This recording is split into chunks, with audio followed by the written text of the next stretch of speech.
let's get to the meat of it. So the CMO and the CFO.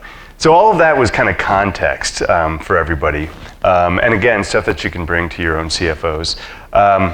So what do CFOs care about? Obviously, they care about revenue. That's their number one job, but they also care about retention. And again, I'm referring specifically to customer retention, typically in recurring revenue models, which again is pervasive in B2B now.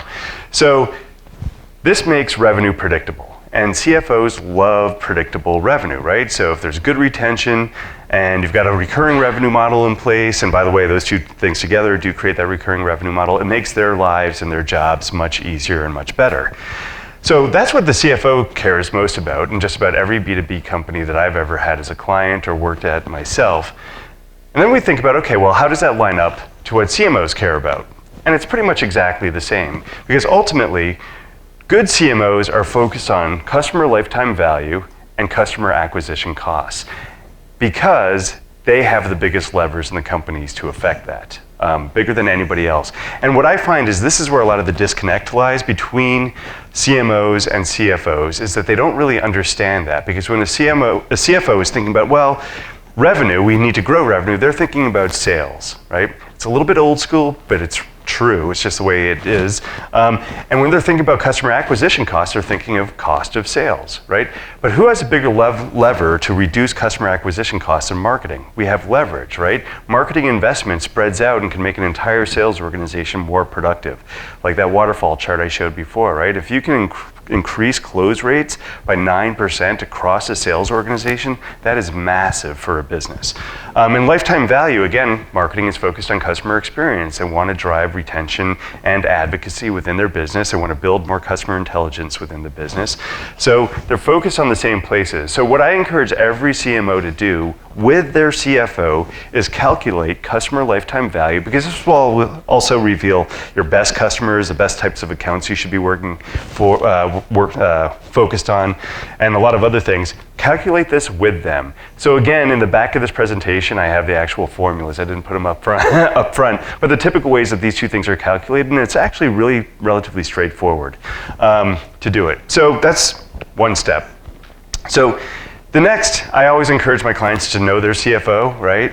So Martijn, my buddy, our CFO at Sirius, joined Sirius after I had been there for quite some time. And one of the first things I did when I heard his name was I looked at his LinkedIn profile and saw where he was in the past, saw if there were any people who recommended him, see if we had any people in common, which we actually did, who I talked to, and tried to understand what kind of CFO Martijn was, because there are types of CFOs just like there are types of CMOs. So there are those that are very expense driven and expense focused. They come into companies to help them reduce spending, become more profitable by doing that. There are those that are very focused on contribution, and then there are those that are strategic. Martijn was one of the strategic CFOs, and so much so that operations within Sirius Decisions reported up to him. Right, so he owned our entire operations part of the business. And he was very focused on understanding the business kind of across the board, and became very much a part of how we grew as a company. So just know your CFO, do a little background research on them, see if you can understand their personality as well as what type they fall into. And by the way, I'm not saying they fall neatly into these categories, but generally they fall somewhere along the continuum of these categories, and that'll be useful information. Yes? Yes, that's exactly why. We were growing really fast and we were struggling to scale as effectively as we could have, and we faced operational challenges. So he had both a CFO and a COO background, so he was good for us. Yeah. And by the way, feel free to ask questions as I go through this. So next is establish a common language. So what I always advise my clients to do is spend time with your CFO. By that I mean, so Martijn and I met twice a month. We had 1 hour blocked every other week where we sat down together and met. And then when he first started, he said, okay, why do you want to have this one-on-one time? And I said, well, because I want to be constantly checking in with you in terms of your perception of the health of the business, both operationally and financially. And he said, okay. And then I had to tell him what he should want from me because he didn't ask. And I said, and my hope is that we can have conversations so that you understand why I'm doing the things I'm doing in marketing from an activity standpoint, from a strategic standpoint, from an investment standpoint. But really, my ultimate goal was to educate Martijn about marketing over time, and that's what I did. Is that a comfortable conversation, or do you feel uncomfortable? For me, it was really uncomfortable to start, but I had to do it because it was something I'd been telling all my clients to do for years. so I did it, and and he's Dutch, and he has this heavy accent, and he's all business until you get to know him. Then he's a great guy who loves Scotch. I figured out, so there were a lot of gifts that I would give Martijn over time. But yeah, I wasn't straight with him. I didn't come out and just say, I want to spend this time with you every other week to educate you about marketing and the impact it can have on this business. But he figured that out pretty quickly and got to the point where he was very engaged and very interested. And again, I'm going to finish with a bit of a story about Martijn. It was kind of probably the pinnacle of my career. I mean, there might be others after this happened, but it was a great moment for me. Yeah, I'm not going to go through all of these. Again, establish a common language. And Thad said this about kind of, get a little finance knowledge. So in a previous job, I was CMO at a company called EDR, and about 3 or 4 months into that job, I realized I was reporting to the CFO, not the CEO. The CEO lived in Southern California. This business was headquartered in Connecticut and New York. He played a lot of golf. He wasn't really all that engaged, but the CFO was there all day, every day, and we were not speaking the same language.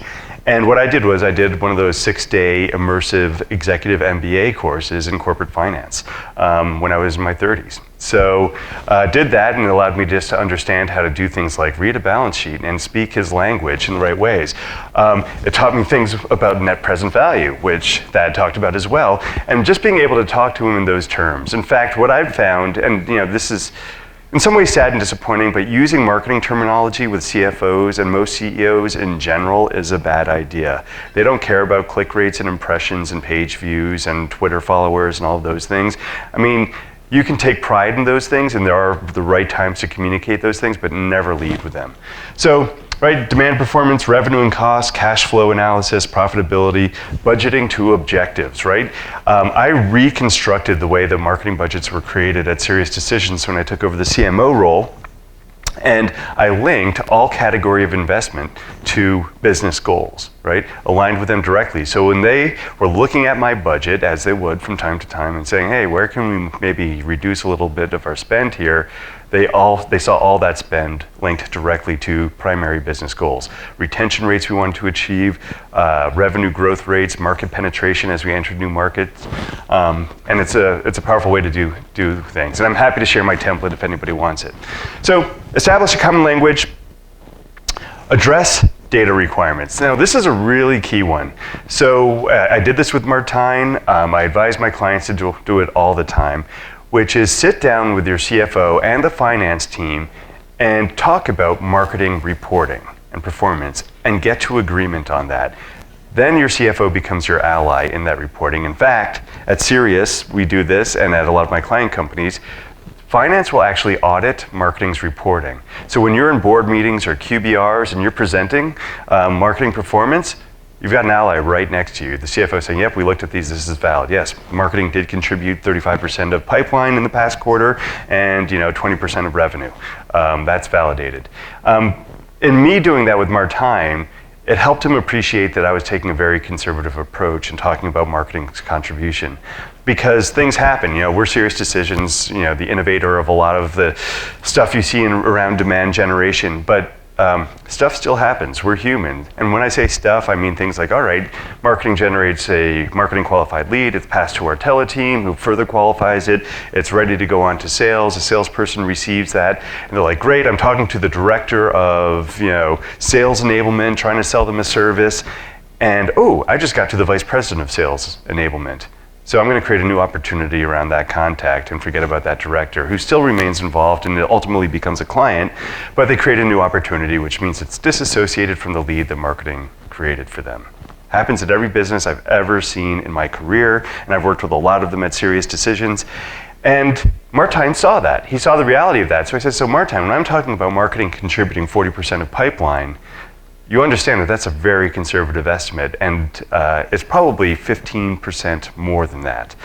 So he bought into that, understood the systems behind it and what was happening, encouraged me to do more to change sales behavior, right? Martijn was all about the stick and not the carrot, but I also had to emphasize with Martijn that, hey, I need to have a good relationship with the sales too, and our head of sales, so I'm not gonna nitpick over these little things just because marketing's not getting 100% of the credit it should. But we eventually got there, but I got there with his support.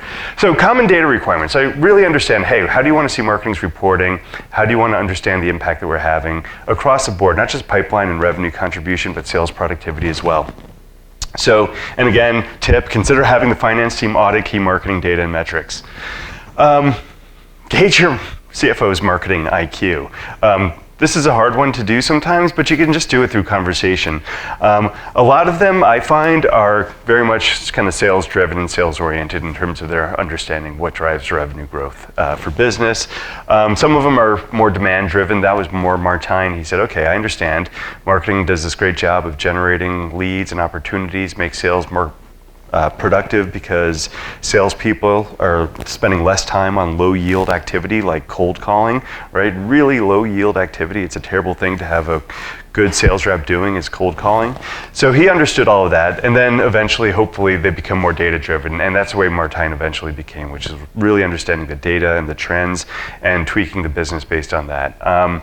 So it's worth doing because that'll help you understand the ways in which you have to educate your CFO. Yes. Sure. So, question one, how much is a responsibility of the CMO? Yeah. Sorry. How much is the CMO's responsibility to try and get the CFO to be data-driven? And second question is, does the CMO really want that level of detail with the CFO? I like 2.0. I think that's good alignment. That seems like a hell of a lot more work for me. It is. It is a lot more work for you. And it's aspirational, by the way. I would say it's on the CMO. It's one of their primary responsibilities to get them, not just to be data-driven, I mean, at least demand-driven is really where you need them to be if you want to ultimately keep your job, right? But data-driven is a nice place to get because it gives them a more complete picture. And I'll give you an example of this. One of my clients, CMO, at Polycom, and I'm allowed to share this story because it's something that we wrote about. And awesome CMO, just did a great job, kind of really turned around their entire marketing organization and made it a very demand-driven organization, and their CFO became very demand-driven, really understood their funnel performance, and hey, if we can spend X amount more, we can generate this many more leads and drive that much more pipeline and revenue. So it was all very, very good until they hit a bit of a rough patch as a business, and then the CFO began asking questions like, well, why do we have to invest all this money in content, for example? And the CMO found that he was kind of behind the curve because the CFO didn't understand the connections between what marketing was investing in that didn't look like demand, but was ultimately demand. And he had to then explain, well, that's what we offer. That's the value we deliver to get people to give us their time and attention and convert them ultimately and identify if they're in an active buying cycle or not. Or, so, and that was just one example, but kind of across the board, there was a disconnect between kind of their campaign approach and everything else and the demand output that they were creating. So if you can get them there, it's great. It takes a long time. And again, it's not really, you don't have to get into tactics again, but understanding the major investment areas that don't look like they're directly linked to those demand outcomes that the CFO is focused on. Make sense? Good. All right, so moving along. So building a business case, and this is kind of, I'm getting towards the end here, but building a business case with CFOs, and this is the part that Martijn really helped me with.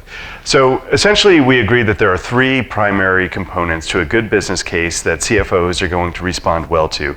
The first is transparency, and it's a simple question, right? So the question is, how does the proposed investment support our business goals? How does it link directly to either the revenue growth, retention, again, market share within new markets? Predictability. Will we be able to tell if the investment is actually working, right? Is there a way to measure this and know that it's actually happening? And then accountability, is there a clear owner who will make sure the investment delivers? And by the way, who is that going to be and how do we hold them accountable? So again, those are the 3 components and what it requires. You guys can see down there. And the business case I told you that is in the kind of appendix of this presentation goes through each one of those 3 things. For an investment that we were making, I wanted to make it serious decisions to improve client time to value, because I had a belief based on data that the faster our clients, we're a services business, realized value from the services that they bought, the more likely we were to retain them over the long term. And so there was a big investment to be able to do that in terms of systems, people, processes across the company. And it's something I'd been talking to Martijn quite a bit about. And he said, look, why don't we build a business case together and see if this makes sense? So he actually became my partner in building it. And that's what you'll see at the end of this. So there are 4 key parts to this business case, right? There's those 3 categories, but 4 parts, right? Goals and impact is number 1, requirements and timing, actions and ownership, measurement and governance, right? And that last one is the most often overlooked one, I find, right? So with the CMOs that I work with as my clients, oftentimes can build good business cases, right? They'll link what they want to do to business goals. They'll help to the business to understand, timelines and expected impacts and outcomes from that. But they'll skip the governance and measurement bit. And this has to be ongoing because, as we all know, some of these investments take time. Marketing works on a much longer time frame than other functions typically do. So sometimes those investments, like the one I was proposing for serious decisions, we knew it would probably take about a year before we saw the real impacts from the investments I was asking to make right now. So what I had to do was be constantly updating the board, the rest of the C-suite on how things were progressing towards the ultimate impacts we expected them to see. Otherwise, they lose the thread and they want to move on.